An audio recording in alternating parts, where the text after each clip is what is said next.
sellers are curious about the good faith deposit and if they get to keep that if the buyer walks away from the transaction. And it depends. The good faith deposit is also known as the earnest money deposit, and it's what the buyer puts down into the escrow account as good faith that they are going to close according to the terms that you and the buyer agreed upon. Depending on the buyer's loan type, the good faith deposit is not on top of the purchase price. It actually goes towards their funds to close, and it is cashed immediately into the escrow account and held until the close of escrow. As a seller, you can request that the good faith deposit be in the form of a cashier's check so that it is readily deposited into that escrow account.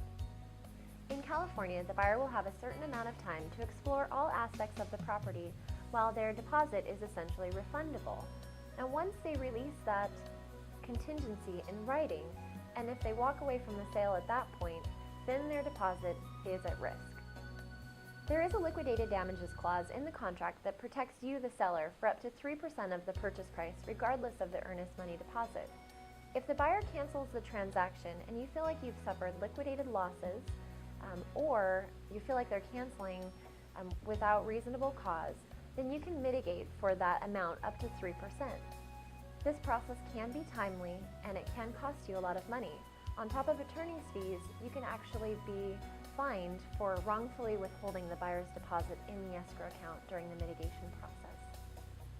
Now, if a buyer releases contingencies in writing and then decides to walk away from the property, their deposit is essentially at risk.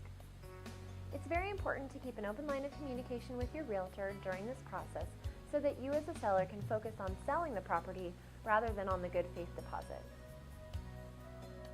It's important to work with a realtor to further describe the good faith deposit according to the terms of the contract that you've agreed upon.